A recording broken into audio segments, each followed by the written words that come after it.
Polisi tetapkan 2 orang tersangka kasus penganiayaan dan pengancaman Ketua BPD diduga terkait peti.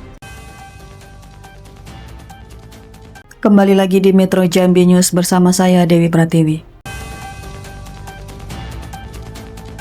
2 pelaku dugaan penganiayaan dan pengancaman terhadap Ketua Badan Permusyawaratan Desa atau BPD Desa Teluk Langkap, Kecamatan Sumai, Kabupaten Tebo ditetapkan sebagai tersangka. Kedua tersangka berinisial A dan H. Menurut informasi, aksi penganiayaan terhadap Ketua BPD berinisial AS ini diduga karena korban menolak keras aktivitas pertambangan emas tanpa izin atau peti di wilayah tersebut. Untuk diketahui, peristiwa penganiayaan dan pengancaman ini terjadi pada Selasa 14 Juli 2026 sekitar pukul 12.30 waktu Indonesia Barat di teras rumah korban. Berdasarkan hasil penyelidikan sementara, kejadian bermula pada pagi hari sekitar pukul 07.30 waktu Indonesia Barat ketika kedua korban bersama seorang saksi berupaya menghalau aktivitas yang diduga sebagai pertambangan ilegal di kawasan pinggir sungai. Tidak lama kemudian, tersangka berinisial A, 44 tahun, mendatangi rumah korban dan terjadi adu mulut. Saat KW berusia melerai pertengkaran tersebut, KW diduga menjadi korban penganiayaan oleh tersangka A. Situasi kemudian semakin memanas ketika tersangka berinisial H datang bersama beberapa orang lainnya. Dalam peristiwa itu, H diduga menarik baju AF hingga robek serta melakukan pengancaman terhadap korban. Atas kejadian tersebut, kedua korban melaporkan peristiwa pidana tersebut ke Polres Tebo agar diproses sesuai ketentuan hukum yang berlaku.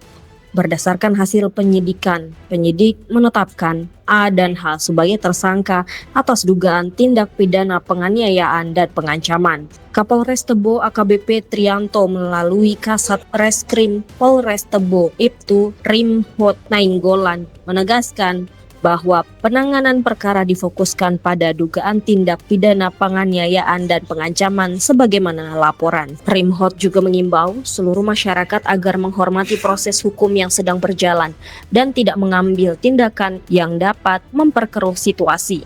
Dia memastikan Polres Tebo berkomitmen menangani setiap perkara secara profesional, transparan, dan menjunjung tinggi asas praduga tak bersalah. Rimhot turut mengimbau kepada masyarakat Kabupaten Tebo untuk tetap menjaga situasi Kamtibmas kondusif dan apabila ada menemukan hal-hal yang melanggar hukum untuk melaporkan ke Polsek setempat atau ke Polres Tebo. Dalam penanganan perkara ini, penyidik menetapkan pasal 471 ayat 1 Undang-Undang Nomor 1 Tahun 2023 tentang KUHP mengenai penganiayaan ringan dengan ancaman pidana penjara paling lama 6 bulan atau pidana denda paling banyak kategori 2 serta pasal 448 ayat 1 Undang-Undang Nomor 1 Tahun 2023 tentang KUHP mengenai pengancaman dengan ancaman pidana penjara paling lama 1 tahun atau pidana denda paling banyak kategori 2. Hingga kini proses penyidikan masih terus berjalan. Kepolisian menegaskan bahwa penetapan tersangka dilakukan berdasarkan alat bukti yang sesuai ketentuan hukum yang berlaku. Sementara itu, kemungkinan adanya tersangka baru akan ditentukan berdasarkan hasil penyidikan lanjutan.